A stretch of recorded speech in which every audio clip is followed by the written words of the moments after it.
एक आरव नाम का लड़का था। यूपीएससी की तैयारी किया करता था। बड़ी शिद्दत से, माता पिता गरीब परिवार से था, दिन रात एक करके पढ़ाई करी। पहला अटेम्प्ट दिया, नॉट क्वालिफाइड। दूसरा दिया, नॉट क्वालिफाइड। 3-4 साल लग गए। तीसरा चौथा अटेम्प्ट दिया, नॉट क्वालिफाइड। पांचवा अटेम्प्ट के रिजल्ट का दिन था। आरव अपने पापा के साथ खेत में था, रिजल्ट आने का इंतजार कर रहा था। रिजल्ट आया, आरव ने पापा को बताया आ चुका है। पापा ने बोला कोई बात नहीं, चेक कर, हम तेरे साथ हैं, कोई दिक्कत नहीं, नहीं होगा तो भी कोई बात नहीं। आरव ने बड़ी हिम्मत से अब की बार फिर से रिजल्ट खोला, लेकिन बड़े दुख के साथ पांचवा अटेम्प्ट भी पास नहीं हुआ। मम्मी पापा ने हिम्मत बढ़ाई, हौसला बढ़ाया, समझाया, कोई बात नहीं बेटा, फिर से ट्राई कर, फिर कोशिश कर, कहीं और कोशिश कर ले, यही एक रास्ता थोड़ी है जिंदगी में। तो माता पिता जो अपनी कोशिश कर सकते हैं बच्चे के साथ, उन्होंने उसके साथ भी की। लेकिन अब की बार आरव हार मान चुका था। उसे इंसल्ट महसूस होने लगी थी। वो गांव वालों से नजरें नहीं मिला पा रहा था। एक रात चुपचाप अपने घर से उठा और अंधेरी रात में पैदल पैदल निकल गया। अगले दिन सुबह माता पिता खोज रहे, आरव कहाँ गया, आरव कहाँ गया। तो नदी किनारे पुल पे उसकी चप्पलें मिली।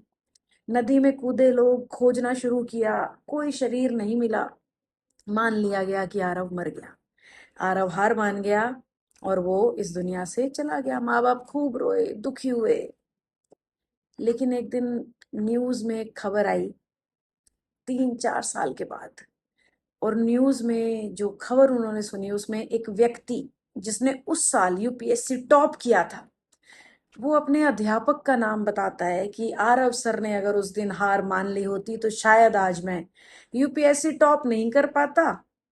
वो तो आईएएस नहीं बन पाए, पर उन्होंने मेरे जैसे कई बच्चों को आईएएस बनाया और मेरी तो रैंक 1 आई। आरव के माता पिता हैरान, परेशान, खुशी भी दुख भी, ये क्या हुआ, पूरा गांव हैरान। उस दिन आरव ने सुसाइड नहीं की थी। वो पैदल पैदल गया तो सुसाइड करने ही था। लेकिन जैसे ही वो नदी किनारे पहुंचा, उसे कुछ बच्चों का झुंड दिखा जो अंधेरी रात में एक छोटी सी रोशनी के नीचे पड़ रहे थे। आरव उनके पास गया, उनके बारे में जाना, पूछा। तो मुझे पता लगा कि इन बच्चों के पास ना यूपीएससी की तैयारी करने का ना पैसा, ना किताब, ना जाने का, और मेरे पास तो ज्ञान का भंडार है। मैं इस नदी में कूद गया तो उस ज्ञान के भंडार को किस तक पहुंचाऊंगा। इन बच्चों को पढ़ाना शुरू करता हूँ। अपने घर बताया नहीं कुछ, सहन नहीं कर पा रहा था माँ बाप की और लोगों की निगाहें, तो उन बच्चों को पढ़ाने लगा। पढ़ाते पढ़ाते उसकी सफलता रंग लाने लगी। कई बच्चों के पेपर पास हुए, लेकिन जिस दिन रैंक 1 आई, देश में प्रथम आया उसका बच्चा, उस दिन आरव को लगा कि मैं ही आईएएस बना हूं, कोई और नहीं। अपने गांव में भी लौट आया, हिम्मत के साथ लौटा। माता पिता को कोई दुख भी नहीं हुआ। अब आरव अपने पैरों पे भी खड़ा था, आईएएस भी नहीं था, लेकिन अपने उस ज्ञान की मदद से बहुत अच्छा कर पा रहा था।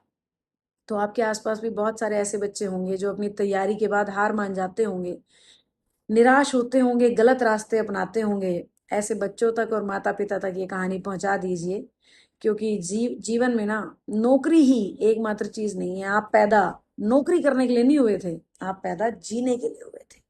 तो मैसेज अच्छा लगे तो शेयर जरूर करना।